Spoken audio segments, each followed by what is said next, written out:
Alright guys, it's Bill from Linden, Tennessee. So, we have 2 videos in one day. If any of you out there like me, then this must be your lucky day. Unfortunately, this isn't exactly an exciting video to make. Well, half and half. So, got on the floor here is the old drive unit, the one that was in the Jeep that has a blown out, busted, broken inverter. Took it apart, split the cases, got all the 4.5-to-1 gears out, and put them in the new drive unit with a good inverter. I made up a little jumper cable, to amp seal 23 pin amp seal connector.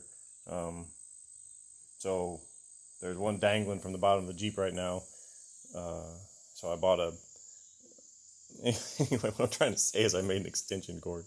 From the Jeep to go to here, and then made some longer cables, battery cables, to go from the Jeep to here. So before I even took this thing apart, just to make sure it worked, I swapped over the controller boards, the StealthEV controller boards, onto the inverter, and just made sure this thing works, and it does, so that's good.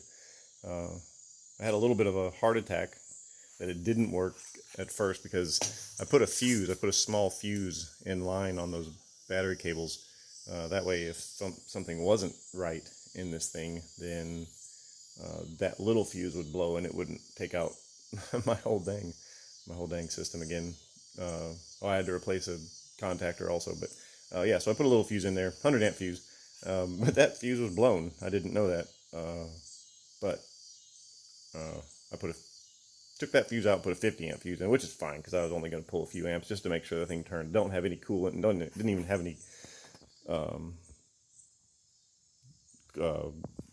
transmission fluid in it either. So I just needed to make sure it turned over, that the inverter did something. So, and it did. So split the cases on this, took the 4.5-to-1 gears from the other drive unit, put them in this one, and just to see. And the reason I did this is because that other drive unit was really hard to turn, and it made all kinds of noise.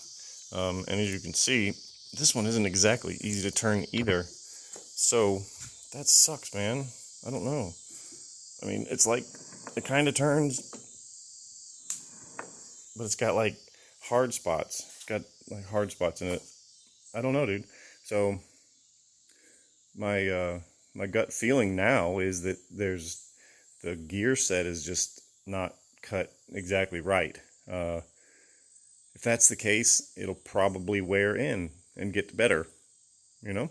So before putting the gears in this new case, it was possible that the other case was in some way damaged. These drive units are out of wrecks, so no telling where, the trauma occurred on the car to turn it into a wreck.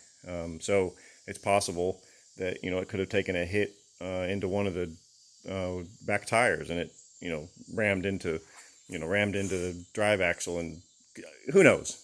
But it's kind of unlikely.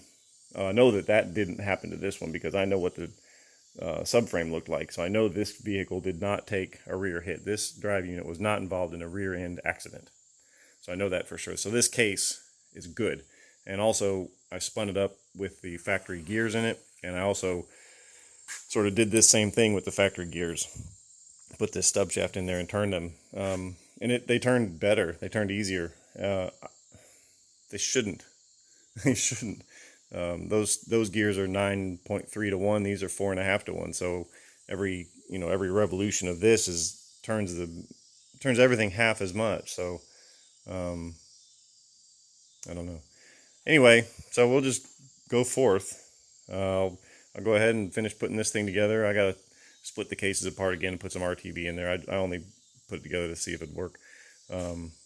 Yeah, so I'll split that again, put some RTV in it, and reinstall it back into the vehicle.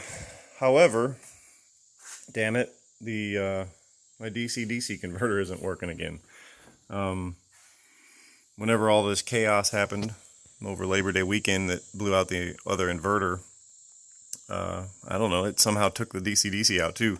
So this has kind of been my worst fear of getting a combined DCDC / charging unit, is that I don't know if anybody remembers back in the good old days when you had like a TV with a VCR in it.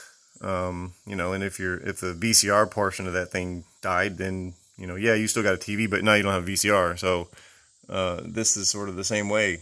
You know what, the charger on this still works fine, but the DCDC doesn't work. So now instead of just buying a cheaper replacement DCDC, or just you know, and then maybe even having an extra one on hand, you know, I got to replace this whole thing.